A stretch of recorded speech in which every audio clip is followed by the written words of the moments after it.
मालगाव जिल्हा परिषद गटच्या अपक्ष उमेदवार प्रियंका महेश चितोळे यांचा प्रचार शुभारंभ करण्यात आला।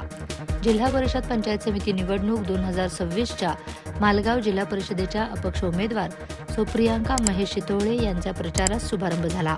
यावेळी अपक्ष उमेदवार असूनही लोकांनी शेकडोच्या संख्येने गर्दी केल्याने विरोधकांमध्ये चुळबुळ सुरू झाली आहे। सत्ताधारी पक्षाचे नेते ज्यांनी खोटे नाटे आश्वासन देऊन तिकिटे नाकारली, अशा नेत्यांना एक जोरदार चपराक देण्यासाठी संपूर्ण मालगावकर जनताही एकवटली होती। मालगाव गुंडेवाडी जिल्हा परिषद गटातील मतदार बंधू भगिनींमध्ये प्रियंका महेश चितोळे यांना तिकीट न दिल्याने बराच काळ नाराजगी होती। त्यानंतर या मतदारसंघातील सर्वच बंधू आणि भगिनींच्या एकमताने प्रियंका महेश चितोळे यांचा अपक्ष अर्ज भरू व विजयी करू असा ठाम निर्णय घेऊन ही जिल्हा परिषद गणाची निवडणूक ही जनतेने हाती घेतल्यामुळे प्रियंका महेश चितोळे यांची विजयाकडील वाटचाल दिसून येत आहे।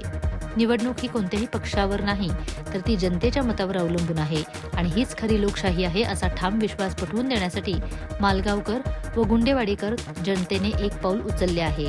शुभारंभवेळी प्रियंका महेश चितोळे यांनी दिनांक 7 फेब्रुवारी 2026 रोजी सर्व मतदार बंधू भगिनींनी आपल्या मताचा हक्क बजावावा असे आवाहन केले। सांगली डिजिटलसाठी मिरज तालुका प्रतिनिधी निशांत भंडारे। सांगली डिजिटल जमाना, डिजिटल बातम्या।